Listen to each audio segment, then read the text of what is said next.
So I have to admit that even today, I'm still insecure about my own worthiness. I have to remind myself today, you are here for a reason.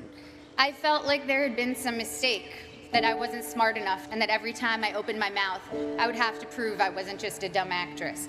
Sometimes your insecurities and your inexperience may lead you to embrace other people's expectations, standards, or values.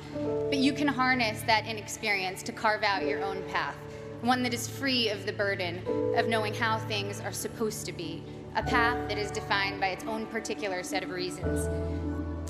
You are here for a reason.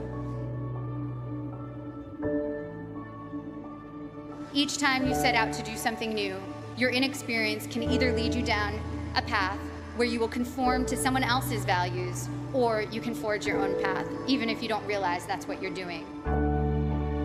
I know a famous violinist who told me that he can't compose because he knows too many pieces, so when he starts thinking of a note, an existing piece immediately comes to mind. Just starting out, one of your biggest strengths is not knowing how things are supposed to be.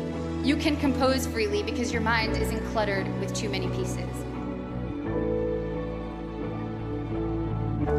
In my professional life, it also took me time to find my own reasons for doing my work. By the time I got to making Black Swan, the experience was entirely my own. It was instructive for me to see that for ballet dancers, once your technique gets to a certain level, the only thing that separates you from others is your quirks or even flaws. One ballerina was famous for how she turned slightly off balance. You can never be the best technically. Someone will always have a higher jump or a more beautiful line.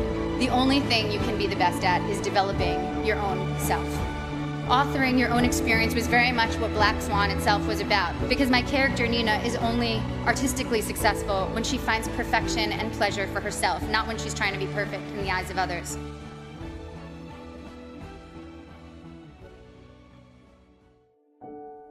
So when Black Swan was successful financially and I began receiving accolades, I felt honored and grateful to have connected with people. But the true core of my meaning I had already established, and I needed it to be independent of people's reactions to me. People told me that Black Swan was an artistic risk, a scary challenge to try to portray a professional ballet dancer. But it didn't feel like courage or daring that drew me to it. I was so oblivious to my own limits that I did things I was woefully unprepared to do. And so the very inexperience that in college had made me feel insecure and made me want to play by others' rules now was making me actually take risks I didn't even realize were risks. When Darren asked me if I could do ballet, I told him that I was basically a ballerina. When it quickly became clear in preparing for the film that I was maybe 15 years away from being a ballerina, it made me work a million times harder. But the point is, if I had known my own limitations, I never would have taken the risk. And the risk led to one of my greatest artistic and personal experiences. All of these are challenges I should have been terrified of, as I was completely unprepared for them. But my complete ignorance as to my own limitations looked like confidence. Once there, I had to figure it all out, and my belief that I could handle these things, contrary to all evidence of my ability to do so, was half the battle. The other half was very hard work. The thing I'm saying is, make use of the fact that you don't doubt yourself too much right now. As we get older, we get more realistic, and that includes about our own abilities or lack thereof. And that realism does us no favors. Fear protects us in many ways. What has served me is diving into my own obliviousness, being more confident than I should be. The only way you know how to do things is your own way. If your reasons are your own, your path, even if it's a strange and clumsy path, will be wholly yours. A path that is defined by its own particular set of reasons. Your inexperience is an asset and will allow you to think in original, unconventional ways.